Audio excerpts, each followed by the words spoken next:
Alrighty, guys, you know what time it is. You're now on my time. It's Dolotime. I appreciate you guys for tuning in.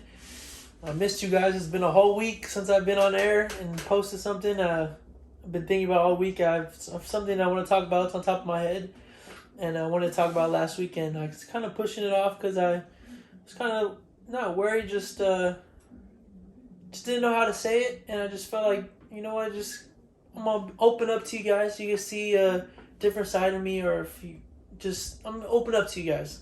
So we're gonna talk about the playoffs and the Bucks and the Packers, the Chiefs and Bills.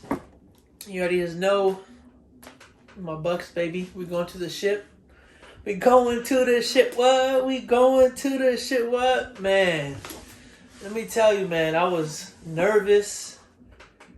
I won't say nervous. I guess you could say nervous, but I mean, before the game started, I was like, damn. I made some bets, and usually when I bet on my team, we always lose, so that kind of probably played in the factor of me being a little nervous. But dude, we started off so hot. I was like, what?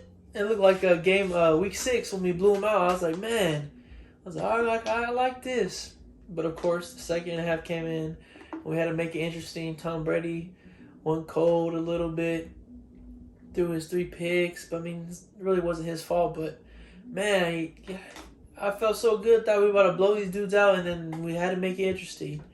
But to talk about that, and some big plays is when they went for it on 4th down before the second half, before halftime, and Tom Brady threw that deep ball on 4th down to Scotty Miller.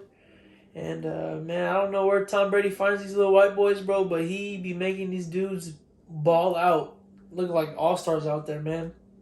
We didn't have AB. He was an AB who? We got Scotty Miller. But shouts out Scotty Miller. But I mean, that was a gutsy play, 4th down. He said, let's go for it. Went for it. Threw a bomb.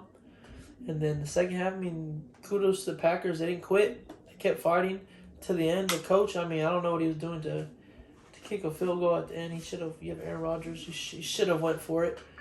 But hey, it didn't work out in their favor. I mean, if they bring it back next year, they'll be up top again. They have a good team. Devontae Adams, Aaron Jones, Aaron Rodgers.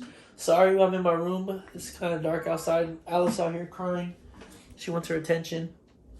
And sorry, but yeah, they'll be back if Aaron Rodgers comes back. He didn't sound too happy. I mean, I wouldn't be happy if your coach kicked a field goal instead of trying to go for it with the MVP of the NFL. So that happened. And then the Bills, Chiefs. I mean, everyone probably thought slow start for the Chiefs. It was 9-0. Everyone was like, oh, great. These dudes are going to beat the Chiefs, actually. But you can't count out Mahomes. Can't count out my homeboy. Can't. It's just, he's the young GOAT. His time's over once Tom Brady brings the Super Bowl to Tampa Bay. But he's the young GOAT. You can't ever count him out. Just the Chiefs are always in it with him as quarterback. Start off slow. They started firing on all cylinders. Tyreek Hill, freaking Travis Kelce. How do you stop that? Can't really stop that. You can have to pick your poison. You don't lie. When we played him during the regular, Tyreek Hill went crazy. He had 239 yards or 269 yards. Something ridiculous, man. It was bad. But, I mean, yeah, you got to pick your poison. Travis Kelce, I guess. You got to put for Tyreek Hill, you probably have to put a corner and then a safety, and maybe double team him. And then you're going to have to ask for Levante David or Devin White to play good coverage on Travis Kelce. So it's going to be interesting. The Bills, they fought to the end, and I respect them. They're a young team. Diggs, he didn't leave. He watched the AFC championship ceremony. I like when players do that. I respect it. It makes me respect them more. Like, they want to win. They're competitors. They're watching it because they're like, you know what? Next year I'm gonna be there. Next year I'm gonna do whatever I can in my power to get there. I think one thing the Bills need is a run game.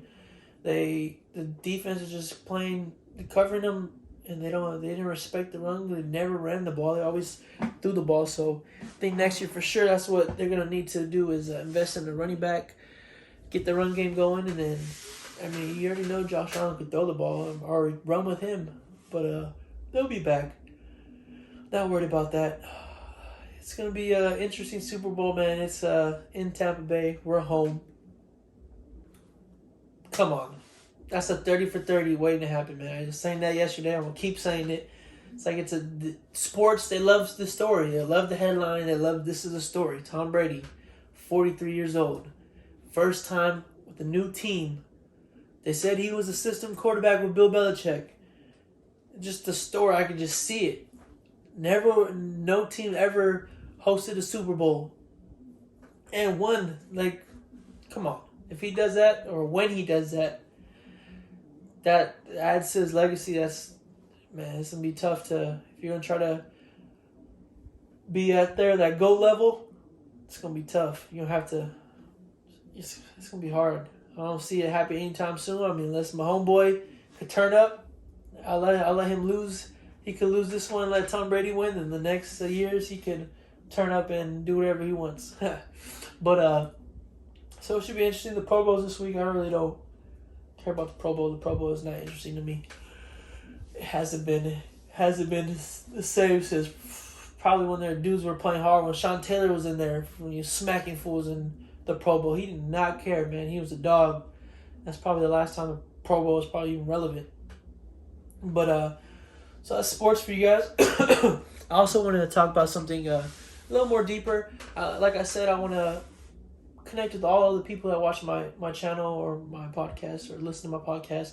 Some of them like, hey, I like your stuff, but I don't understand sports, or I just listen to it. So I want to do like sports, but also like talk deep, whatever's on my mind or whatever I jot down, and talk about that. So I'm gonna do a little bit of both. I said that on my first podcast, but I want to. I mean, I talk about sports because it's easy. It comes natural. I just don't have to really I just know it. My freaking brain just like has stats in there and knows a lot of stuff. So I want to talk about other things too, so I could relate with you guys. There's one big thing I want to talk about. I was talking about last week. And I just want to say, I feel like it's probably better for me. I decided to stop drinking. I'm gonna say I have a problem.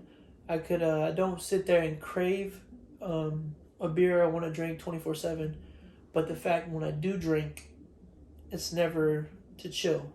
I'll go out to drink and look at the menu and look for the most. Oh, I'm drinking 8.5%. Like it was never to chill. So, or I'll go out and it was never to just relax. It always had to be to get fucked up, get messed up, get a buzz. And I feel like that's then you have a problem. If you're looking to do that, then I think it is a problem. And I think not everyone is meant to drink, and I'm not gonna say it's a privilege, but if you can drink and know when to stop and you self-control and you do that, I mean, hey, that's good for you. And I can't do that. I can't do that. So I feel like some people are meant to drink and some people are not meant to drink. And me, I feel like I'm not. And I know I let people down. I hurt many people's feelings, and I just want to say sorry for doing that. And I mean it, and I'm gonna get better. It's not gonna happen right away, but for sure. My last time I drank was last week, but I mean, before that was a while. I noticed when I don't drink, my mind's clear. I'm focused. I'm sharp. And when I made this podcast, I was basically like tunnel vision, zoned in. I see my goals. I know what I want to do. But then when I start drinking, it's like I build myself up to this point, and I start drinking, and it's like I take 3 steps back. And then I know it's a cycle because I'll do it, be good, and then just fall back. Do it, be good, and then fall back. So I just know it's not for me. If I want to get where I want to get in life and accomplish a lot of goals, it's going to have to, I can't drink. I'm done drinking. I'm not tired. It just sucks, letting your family members down or your girlfriend. It's just they're out there worrying about you. They have every right, and I'm not tired of them worrying about me. It's just I'd rather them rest easily. My mom go to sleep at night not worrying hey, is Andrew about to go out and do this and drink? And it's better she doesn't need to worry about that. Of course she's always gonna worry about me. She's my mom, but I'm gonna make her job a little easier so she doesn't have to worry about me. Sorry, Mom. got you. You don't have to worry about me.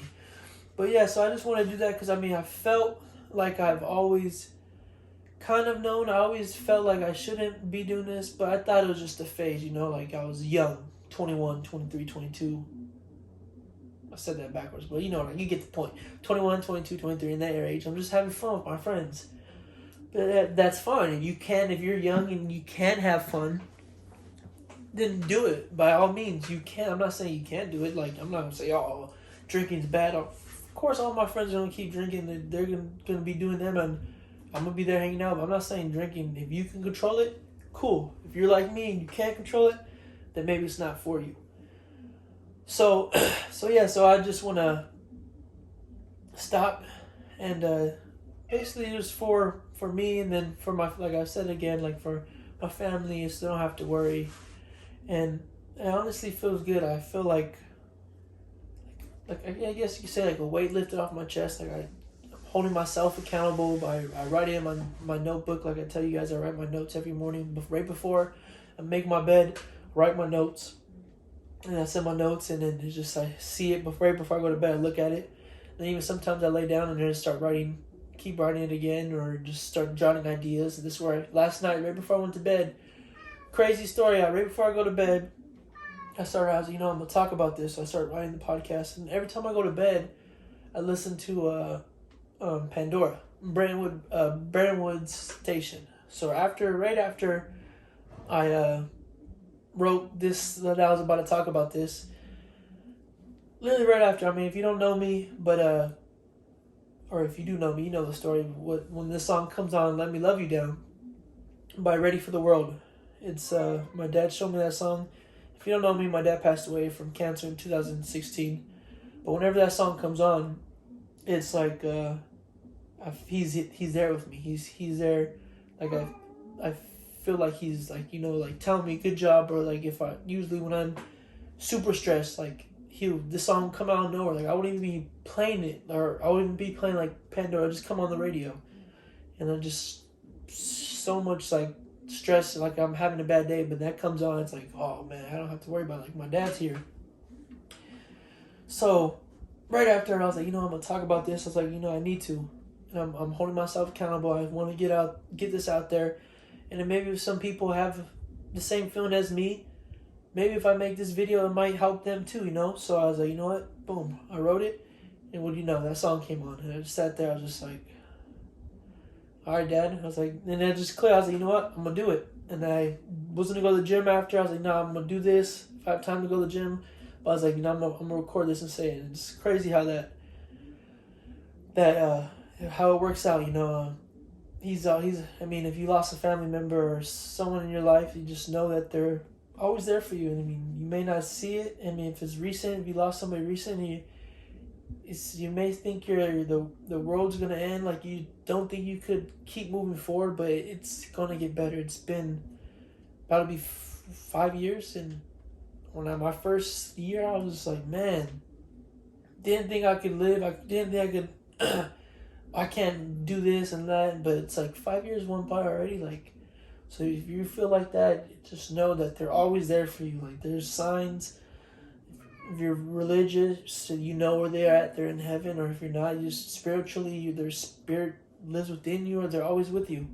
So for me, it's like when that song came on and I wrote that, I was like, I have to. I'm talking about it, don't care, put myself out there. I have a problem, talk about it, fix it. It's not going to change overnight, but baby steps. I'm going to do it, baby steps. I want my mind clear for the goals I have in my life, and drinking is not going to help me get these goals. And I'm still gonna have fun. Like, don't get it twisted. I'm gonna go out with my friends and gonna drink, but I'll be the DD. Driving my car, we still have fun. It's not like you can't not have fun. I'm gonna have fun, but I just know this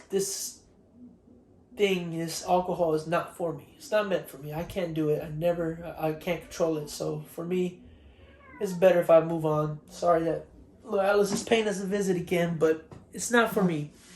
And if you're out there, nothing to be embarrassed about. I always thought, I was like, oh damn, I'm gonna say I'm an alcoholic or I have a problem. It's okay. If you do, then if you want to get better, just keep. It's gonna take baby steps. I just said that, but it's gonna literally take baby steps. It's not gonna happen overnight, and you're not alone. And it's nothing, like I said, nothing to be embarrassed about. You just look yourself in the mirror, and you want to change. You say, I'm not gonna do this, and you have to be willing to put the work in. You just gotta put the time in, put the work in, and things are gonna happen. When you put the time in and put the work in, there's no way goals won't get accomplished. There's no way you're not going to become a better person. If you're actually putting the time in and you're actually putting the work in, there's no way no one's stopping you. So I wanted to talk about that. And if you guys if you guys feel the same way or not, or if you feel the same way, or if you feel like anything you want to talk about, you can talk about with me. You can DM me, hit me up like, hey, I'm an open book. I'm here. And I kind of wanted the whole talk about how, like, if you lost somebody, I wanted to actually talk about that in my next episode, but I just felt like it just worked out because I was writing that note and my dad came in, so I wanted to talk about that. But just know it's like if you lost somebody, it's okay. They're always going to be there with you. They live in your memories. They're part of you. You are them. They are you. So it's like they're with you. So I guess I mixed it together. So if you want to talk to me, hit me up. If you have a problem with drinking, drugs, or whatever, or you lost somebody and you feel like you can't get over it, or you feel alone, it's okay. You're not alone. There's a lot of people out there that are probably going through the same thing, and you're not. Then they're just waiting for you to talk to them, or waiting for you to listen to them, or something, vice versa.